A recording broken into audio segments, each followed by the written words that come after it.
2018-তে আপনারা নিশ্চয়ই দেখেছেন আমাদের মাননীয় প্রধানমন্ত্রী কোটা বিলুপ্ত করার ঘোষণা দিয়ে দিয়েছিলেন।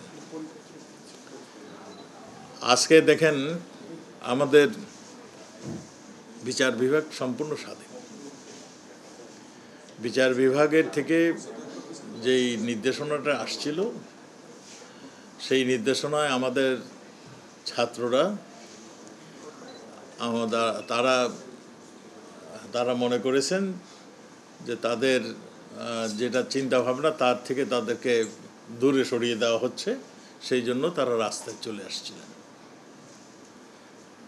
আমাদের নিরাপত্তা বাহিনী, বিশেষ করে পুলিশ, আমরা বলেছি যে আমাদের ভবিষ্যৎ প্রজন্ম এরা অত্যন্ত মেধাবী, যারা এদের ডিমান্ড যেটা আছে আমরা শুনব, কিন্তু শোনারও একটা লিমিট বোধহয় থাকে। তারা বোধহয় এগুলি ক্রস করে যাচ্ছে। আজকে বেশ কয়েকদিন হলো তারা কিন্তু একই কাজ করছেন। ইতিমধ্যেই আপনারা দেখেছেন প্রধান বিচারপতি একটা নির্দেশনা দিয়েছেন। তিনি স্পষ্টতর বলেছেন যেই নির্দেশটা হাইকোর্ট দিয়েছেন ওইটা স্থগিত। পরবর্তী যে একটা মামলা চলছে সেই মামলাটির রায় না হওয়া পর্যন্ত এটা স্থগিত। কাজেই যে হাইকোর্টে যে নির্দেশনা দিয়েছিল এখন সেটা অচল, সেটা এখন নেই। এই ক্ষেত্রে আমার মনে হয় ছাত্রদের এগুলি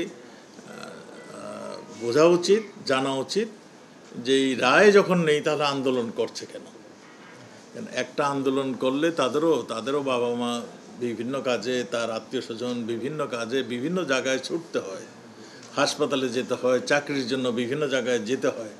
রাস্তা যদি বাংলাদেশকে যদি বন্ধই করে দেয় তাহলে কেমনে চলবে, এটাও তাদের বোঝা উচিত। আমার মনে হয় কোর্টের থেকে যে নির্দেশনাটা দিয়েছে এটা একদম সম্পূর্ণ ক্লিয়ার, এবং তাদেরকেও অনুরোধ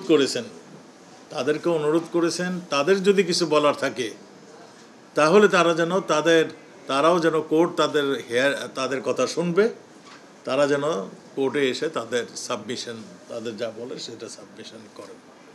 এটা কিন্তু স্পষ্ট সুন্দরভাবে বলে দিয়েছেন। কাজেই এরপরে আমার মনে হয় আর রাস্তা থেকে তাদের কষ্ট করার কোনো প্রয়োজন আমার মনে হয় নেই। তারা যেটা চেয়েছিলেন মানে সেই দিকেই যখন যাচ্ছে। আর আমি আগে বলছি যে কোর্ট কিন্তু সব ধরনেরই মানে সুযোগ তাদের জন্য রেখে দিয়েছেন, তাদের কাছে থেকে শুনতে চাচ্ছেন কোর্ট। কাজেই এখন আমার মনে হয় আর এই রাস্তায় অবস্থান করে, এত কষ্ট করে রাস্তায় অবস্থান করে কোনো প্রয়োজন আছে বলে আমার মনে হয় না।